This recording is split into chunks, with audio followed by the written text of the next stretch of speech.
একটা পালানো সরকার। যারা পালিয়ে গিয়েছে তারা বারবার বলে পালানোর পথ পাবে না। তাদের মতো নির্লজ্জ সরকার, নির্লজ্জ লেসপেন্সার, নির্লজ্জ নেতাকর্মী পৃথিবীর ইতিহাসে এরা নাৎসি পার্টি থেকেও খারাপ। কোন একটা প্রোগ্রামের আগে তাদের মন্দিরগুলোতে আক্রমণ করা হয়েছে, সেখানে দাড়ি টুপিওয়ালা মানুষদেরকে বিতর্কিত করার জন্য।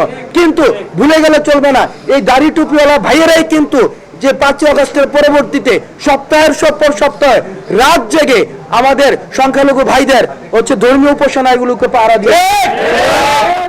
এই বাংলাদেশ হচ্ছে সাম্প্রদায়িক সম্প্রীতির বাংলাদেশ। 5ই আগস্টের পরে আপনি দেখাতে পারবেন না কোন একটা মন্দিরে হামলা হয়েছে, কোন একটা আমাদের যে সংখ্যালঘু বা মাইনরিটি, এই শব্দগুলো আমরা ব্যবহার করতে আমরাও বিব্রত বোধ করি। তারা আমাদের ভাই। আপনারা দেখেছেন যে মাদ্রাসা শিক্ষার্থীরা মন্দিরগুলোকে পাহারা দিয়েছে। আমরা কমিটি মানে সামাজিক কমিটির মধ্য দিয়ে দেখেছি যে সংখ্যালঘুদের যেন কোনো ধরনের আক্রমণ না হয়, সেই ব্যবস্থাটি কিন্তু করা হয়েছে। আমাদের যে সাম্প্রদায়িক যে বিভিন্ন উৎসবগুলো হয়, সেই উৎসবগুলো দেখা গিয়েছে নির্বিঘ্নে পালন করা হয়েছে। কিন্তু আমরা বারবার বলছি, বিশ্ব মিডিয়াতে আমাদের বহিঃশক্তির যেই বাংলাদেশের যে আওয়ামী লীগ এখন বিদেশে পালিয়ে আছে, একটা পালানো সরকার।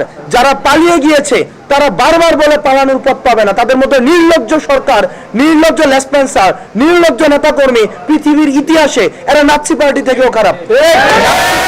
এরা নির্লজ্জ যে নিজেরা পালিয়ে ভারতে বসে, ওরা ভারতে বসে হুঙ্কার দেয় পালানোর জায়গা পাবে না।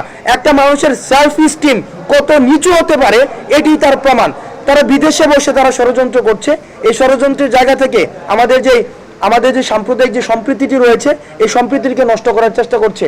সেই জায়গা থেকে কমিউনিটি অ্যাওয়ারনেসের জন্য আমরা আমাদের জায়গা থেকে আমরা আমাদের যে সংখ্যালঘু যে ভাইয়েরা রয়েছেন তাদের কাছেও আমরা পৌঁছাবো, এই বার্তাটি দিব যে একটি ধারণা তৈরি করা হয়েছে, এটা আওয়ামী লীগের ধারণা যে শুধুমাত্র আওয়ামী লীগই সংখ্যালঘুদের প্রোটেক্ট করবে।